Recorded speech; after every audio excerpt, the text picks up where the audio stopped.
I told him, okay, well, I'm not feeling very well. I think I have energy burnout. Could you get hold of that boy and bring him to my home? And he said, oh, we have gotten somebody who's taken over the responsibility of the boy. I tried to post on my page so I can get some help because my hands are equally full. In Akothee Academy, I've adopted 40 children who are vulnerable right now. I provide food, accommodation, and just the well-being. And I feel like my hands are a bit too full. So I went to look for help. I think I collected like 60,000 for my page through the pay bill, and then I reached out with my brand.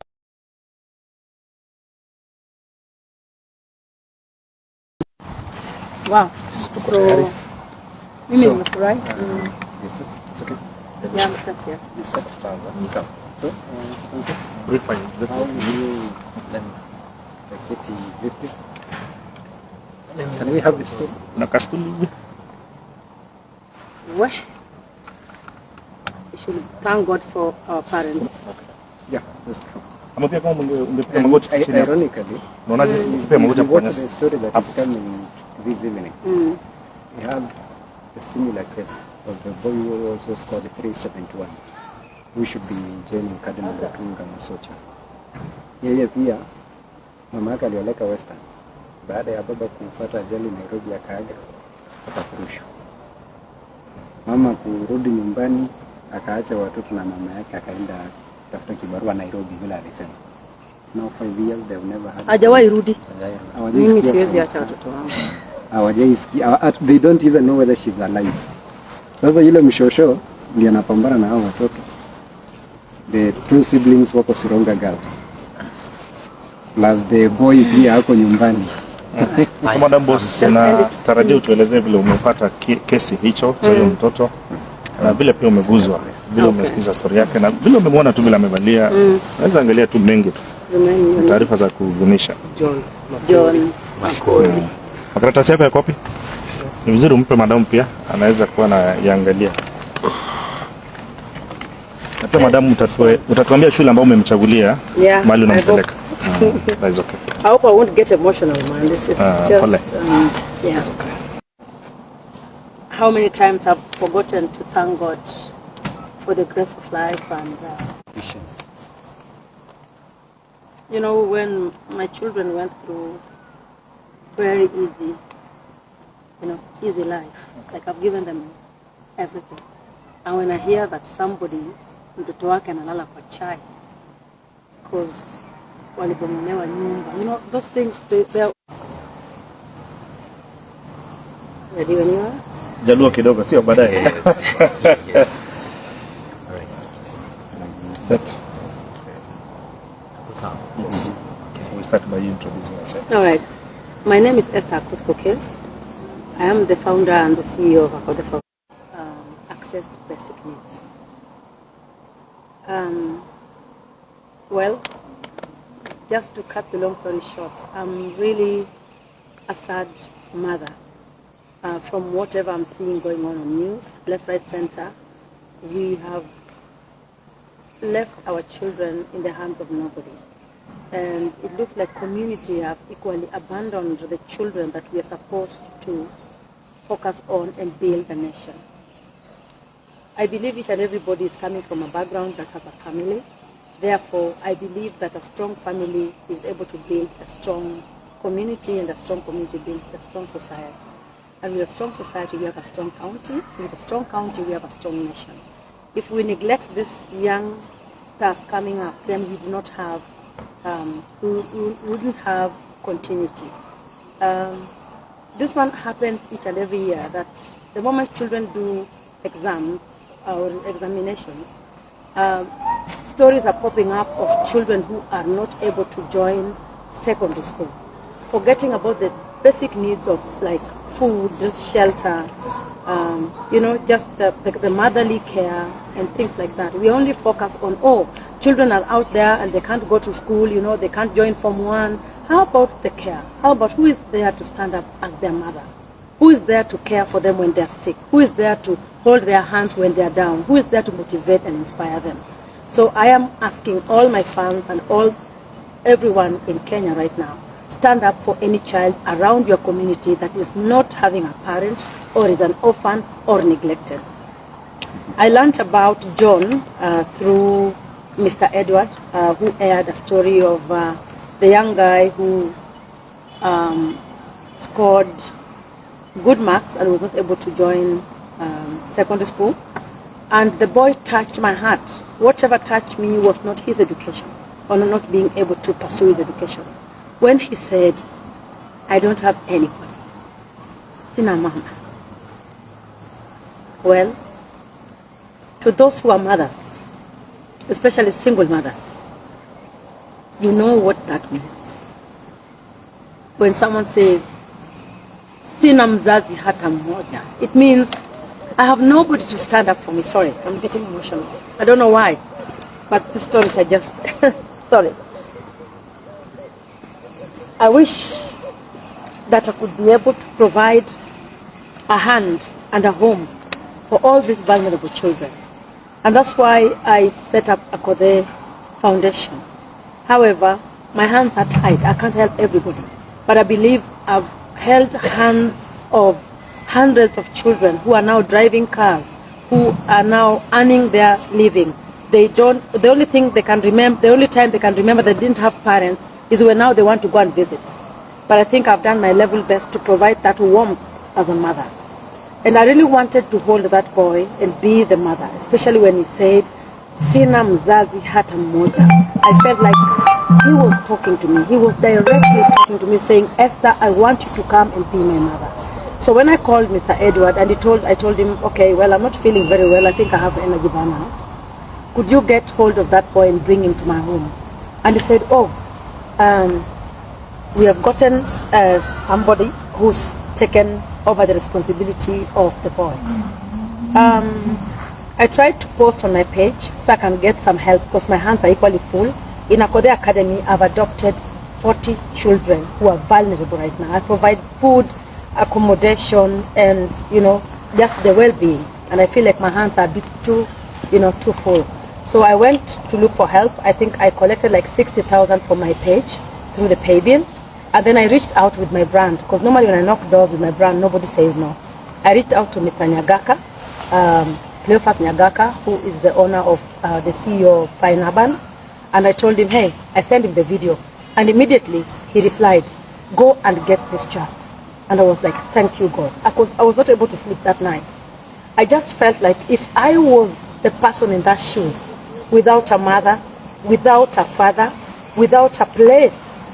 Mtoto anasema, sijakula kitu kuanzia asubuhi. When we are dining and wining, tossing glasses of champagne, drinking wine left, right, center, balancing diet, somebody has not eaten. This child has struggled and finished school. Some of the children who are coming from well-off families even run away from school and leave the school fees, fully paid in school. What does that tell you? We lack gratitude. So when Mr. Edward told me that the child had been taken, I wasn't convinced yet. And I said, hey, the magnitude of their sponsorship. Are they going to take full sponsorship and full responsibility for this boy? Because he mentioned 3 things. He has not eaten. He has nobody in his life to stand up for him as a parent. And again, he's not able to join school. So that's enough to tell you this is someone who's looking for a home. And I was ready to provide for him a home. Down there I have boys' quarters where I can accommodate them because they are now grown-ups and I want them to be independent. And I have a huge home. My children are not here. And I wanted to be their parent. So Edward told me he's already been taken care of. I talked to the MCA. He said he's taken care of the boy. And he promised that they're going to for the boy. However, I will not stop there. I will still follow up and make sure that the boy receives the care and warmth he is dying for. He was dying for a hand. Then now Mr. Edward told me that there's a boy with a similar case who scored 327, but he's just taking care of cows. He's become a pastoralist or whatever. He was saved by his friend whom they go to school together with to come to his home. Because the boy says that he sleeps kwa majani chai. I don't know, the brother of the father sent them away and demolished their home. I have a similar case here whereby a mother of 6 was kicked out with 6 children, including an infant. And the man decided to demolish the home. You are demolishing the home so that we can go where? Where do you want us to go to? Uko na utu kweli? Wewe ni binadamu ama wewe ni mnyama? Wakati unavunja nyumba ambapo mtu anaishi na watoto wake, na wewe kichwa chako huo kiko wapi? Wewe ni binadamu ama mnyama? So kijana anasema kwamba ndugu baba yake alivunja nyumba yao, babake alipofariki, mamake akaingia kwa mambo ya ulevi kwa sababu ya stress, mamake pia akatoroka. Sasa kijana hana mtu wa kumlinda. So his friend, who is his classmate, decided to take him with him home, akiwa analala kwa majani chai. And to my surprise is that he scored better marks than the boy who gave him accommodation. And the boy is also at home. It's not that he was given accommodation because he came from a rich family. No, the boy is equally coming from a poor family, but at least with them they had shelter. So the boy is also equally at home. And the reason why the boy has not gone to school is because the mother felt that they are tight, and if she takes this other boy to school, John was going to feel bad. You see, it shows empathy, it shows care. This woman has a big heart, and I'm requesting Kenyans, please, if you have an additional, hand, please open up your arms and let us adopt each and every child around your locality. Mr. Edward and the team has told me that where they are living is also not conducive. I would love to go and visit this family. In the meantime, I'm going to take John in my arms inside my family and together with the other boy. And I will go and visit this family and see how. He was saying, oh, so many people are coming. I said, receive as many as possible, highlight as many as possible. Maybe this is a calling that God has given to you, so that some of us who do not know can know that there's somebody somewhere who is crying for our help. I really do appreciate Mr. Edward and for the positive energy. God bless you so much. Thank you. Now, perhaps one question from me is each year, as you mentioned, each year class 8 or Form 4 doing their exams, we have cases, needy cases that need to be supported to continue their studies. Perhaps, how would you think that the government needs to go about this in terms of making education affordable so that each child also gets a share of that education? You see, the government equally has a lot of responsibility as we are talking about, we are talking right now. First, I will not even start with the government. I'll start with the community. From where you're coming from, how good do you know your neighborhood?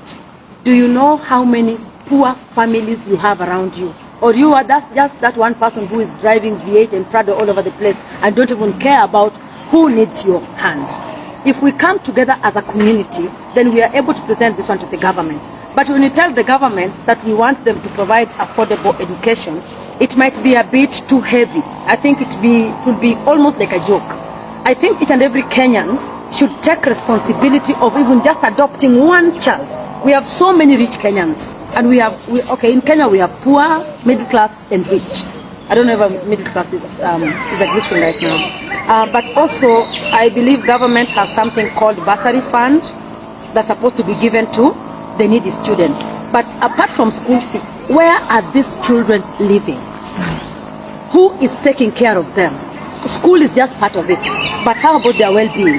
Who is clothing them? When you look at John, I don't know, this shirt is from 6 years ago or 7 years ago with some yebo, and we do not know where he sleeps and where he eats. So I urge each and every government from the county to the Senate, to the women rep, to the MCA, to take responsibility of each and every poor families in their community. With that, then we can present it to the national government. But when we just put it government at large, government is me and you. How do we also help the government to help us help the community? Right, madam, labda umempa options kadhaa kijana, umeeleza kuna shule nyingi uko nazo tu, umemchagulia shule gani? Naam, tueleza hapo. Mimi ningependa kumpeleka Kanyawanga High School iwapo nitapata nafasi. Kwa sababu gani? Niko na watoto wengine pia Kanyawanga High School na iko karibu na mimi. singependa mtoto aende mbali, manake mimi ni mtu ambaye niko busy. Kanyawanga si mbali na hapa, na pia niko na relationship na the head teacher, naweza ku follow up on how the child is performing.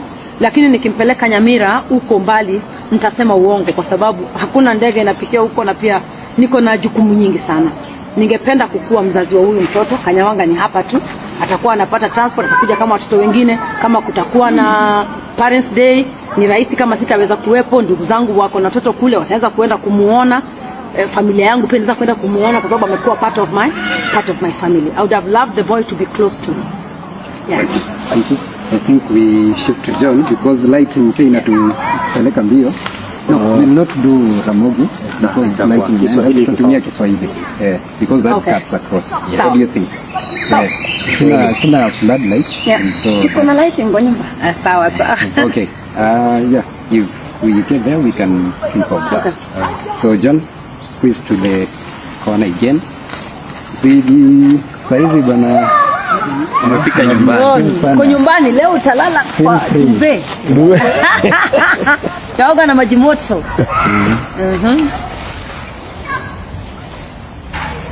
So John, how does it feel sasa umepata msaada? You know, when we were there, this boy called me severally. Napiga kelele. He called me severally. Na nikamwambia bana, relax, utaenda shule. No, however long it takes, you'll go to school. You know, nikikwambia hivi. Yeah, and the day we went there, I still told him you'll go to school. Now, you'll go to school, you'll have a better home. How do you feel? Unahisi vipi?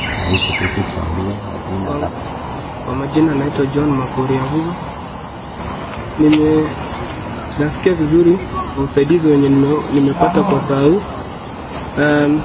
Na mwenye anisaidia naomba Mungu aweze kumbariki. Naendelea kumuongezea. Sasa hiyo unajua mwenye amekusaidia. So si mwenye. Hilo jina. Madam Akothee ni madam mzito huyu ambaye na utaanza vizuri tu.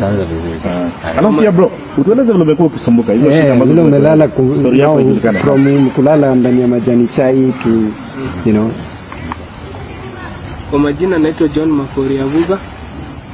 Nashukuru sana kwa usaidizi wenye nimeweza kupata kutoka kwa Madam Esther Akothee. Narudisha asante sana na mbariki na endelee kumuongezea. Kwa yale yote yenye nimeweza kupitia, hata nilifika step nika give up, nikataka kujitoa uhai. Lakini Mungu akanipatia marafiki wema, wakaniendelea kuniadvise. Wakaniambia maisha mazuri yako mbele, wewe vumilia tu. Nimevumilia hadi nimefika hapa pale niko. Nimeona ni kweli Mungu wako. Ni tangu babangu aweze kunifukuza, yani ndugu ya babangu aweze kunifukuza, venye babangu aliweza kufariki, hapo ndio niliona maisha imenikalia ngumu. Nikaanza kulala ndani ya majani chai. Ndipo rafiki yangu Samuel Makori akanisaidia kwa kunipeleka kwao, hata kama hawakuwa wanajiweza, walinisaidia na advice na mavazi na chakula. Naye Mungu ambariki na asimuache.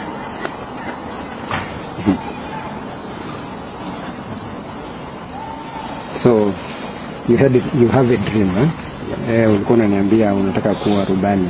Hebu tuambie sasa, unaona kweli utaweza kutimiza ndoto yako ya kuwa rubani? Sasa naona kweli nitaweza kutimiza ndoto yangu ya kuwa rubani, na ninaahidi nitajitahidi kufanya vyema. Sitakuwa kijana msumbufu. Nitafuata yale yote, nitakuwa kama kitambo tu.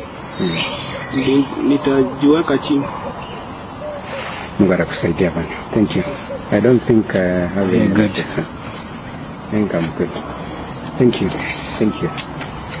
Nashukuru sana. Madam Esther, what you said about this boy is seriously thinking of the boy who helped him.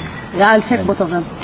I'll check both of them. And funny enough, chenye umesema the other boy said, huyu pia amesema juzi, akasema sasa nisipoenda shule naona sitakuwa na kwetu, mtabaki tu hivi.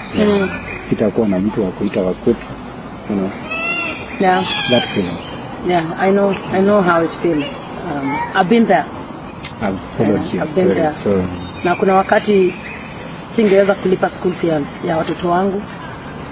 Kuna muda nilikuwa taxi driver, na kuna siku gari yangu ikaharibika, nikahaya hiyo gari, nikalipwa hiyo pesa, nililipwa nikaenda kulipa nayo rent na vitu vidogo vidogo. Gari kaenda kaharibika, mwenye nimemhaya gari anipigia simu ananiambia anataka pesa yake.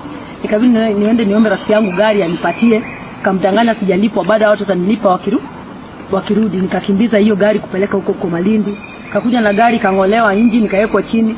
Kufika kwa nyumba, watoto wamefukuzwa school fee, wameketi hapo nje na shati ya blue na blouse blue. Remember, I'm just a taxi driver, I'm earning like maybe 1000, maybe kitu kama 3000 per day.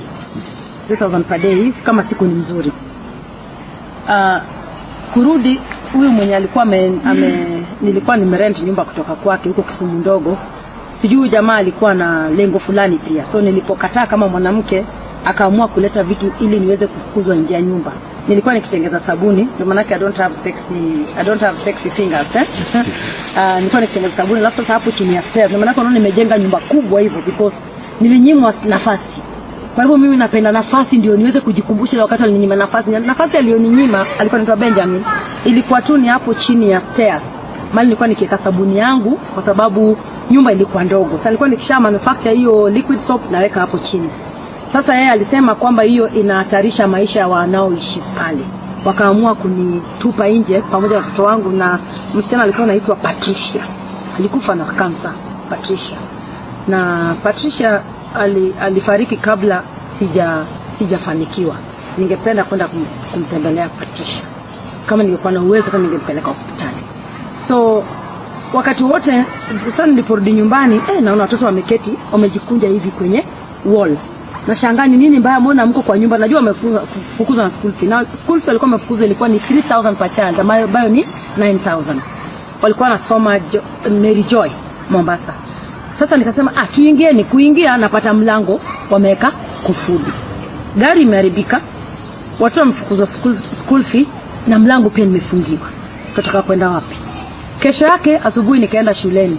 Sasa kabidi nimepanga mwalimu, kama vile mzazi unajua lazima upange mwalimu. Jua banka haijafungua, maana yake nilirauka. Akasema siku hizi hakuna mambo ya bank kufungua. Alikuwa na maringo sana huyo mama. Akasema enda tu kwa ATM utoe pesa. Nilipata na ATM, mimi ilikuwa ni Kiswahili tu ili waweze watoto waingie shuleni. So wakati wote naona mtoto anashindwa kwenda shuleni kwa sababu ya karo, inaniuma kwa sababu school fee ya secondary sio pesa nyingi vile. Ni kitu kama 20 something per term. Ile kitu mzito ni shopping, sanduku, nini, ninakuta kitu kama kitu 100. By the time nimpeleke huyu kijana shule, tutakuwa tumekanyaga hapo 100. Umenielewa So nashukuru sana mashabiki wangu pia waliweza kunichangia. Nilipata kitu kama 60000 kwenye pay bill. Nimeshukuru sana. Hiyo itanisaidia kusukuma mahali. Pale niko na mtoto wa kisichana pale kwa nyumba yangu. Niko na mtoto wa kisichana pia ambaye wazazi wake pia hawana uwezo, lakini amepita mtihani. Pia nililetewa hapa kwa gate. Hata siku hizi naogopa kwenda pale kwa gate, manake nikienda kwa gate ndugu yangu napata wazazi wamepiga foleni hapa, na mimi pia ni mtu mmoja tu. Na pia lazima pia niishi na lazima nile, kwa sababu Akothee Foundation sina donors, sina sponsors. Mimi ndio sponsor. Iwapo bali huo natumia brand yangu to knock doors. Na sijawahi nyimwa. So I really thank you guys for bringing this humble boy to me, and I believe anybody following me ataona huyu kijana akinibeba na Skyward kutoka Mugori kwenda ama hata Kenya Airways, and I really wish you the best. Hapo ulipo ni nyumbani. Mimi ni mzazi. Feel free. Nimesikia ukisema utajiweka chini. Sitaki ujiweke chini, nataka kukuona juu zaidi. Sawa? Nilikuwa nasema you will be humble. You are humble. Karibu sana. Kama hauna kitu, naomba uniambie, unielezee. Wakati wote unasikia ni kama una hiyo mambo ya kujitoa uhai inakuja, njoo uniongeleshe. Sawa? Karibu sana. Thank you. Now, tapata mkitembea hivyo mkielekea kwa an indication that she has got a new home. So nafikiri nyama imeiva.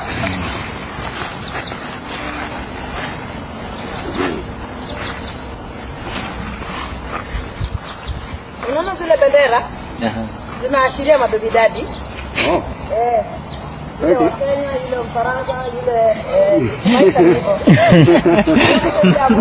ni Akothee Foundation ya kukaribisha watu mayatima wote. Kabisa. Yeah, that's nice.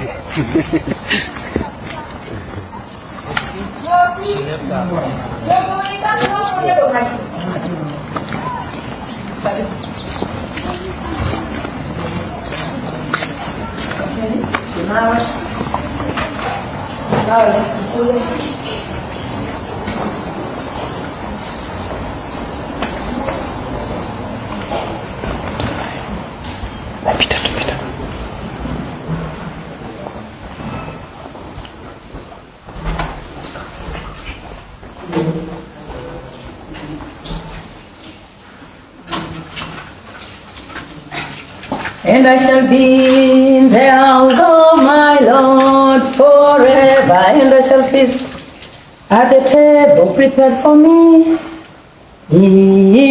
Surely goodness. Then hii tunakunja hivi. And I shall be in the house of my Lord forever, and I shall feast at the table prepared for me. Sasa chakua kiti ni chakua ni hapa. Hii ni Maraga, Faisal. Yes, mimi nakaa hapa. Maraga akipata mtu amekaa kwa hii kiti ni stress. Faith in God, how is food?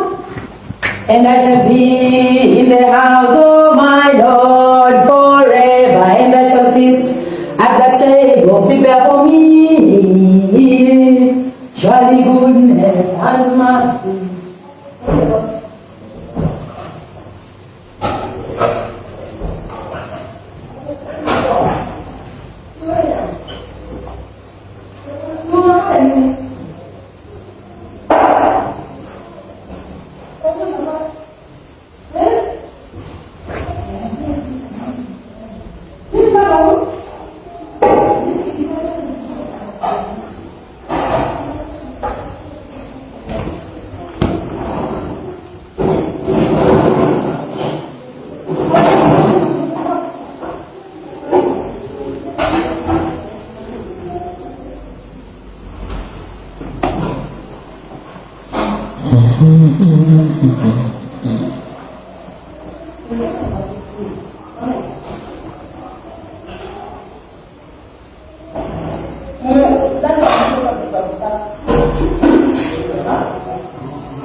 And I shall be in the house of my Lord forever, and I shall feast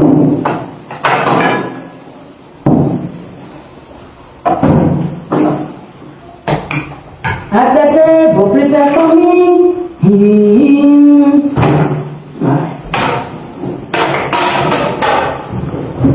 So you guys can come with it. Some pray. Najua kuomba. Taomba. May God bless us before we meet in Jesus' name we pray. Amen. Hii ni Susa, unakuta Susa? Susa. Haya. Safi service.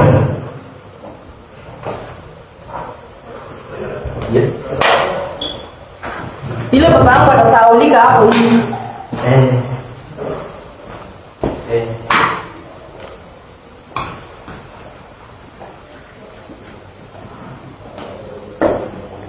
Sawa. Just feel free. Yeah.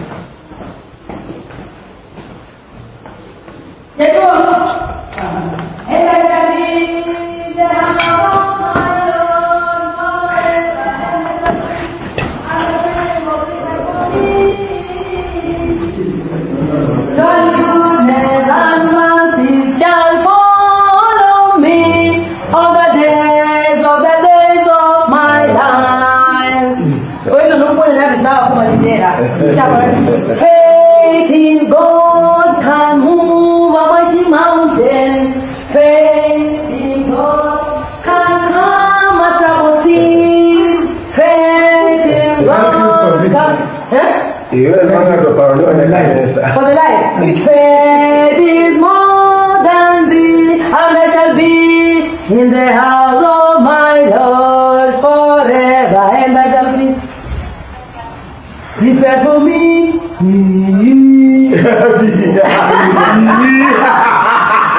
Manomes, for me. Surely goodness and mercy shall follow me all the days of my life. Saya. So, we got it. We got it. Manomes. I don't know the very best, yeah? Okay.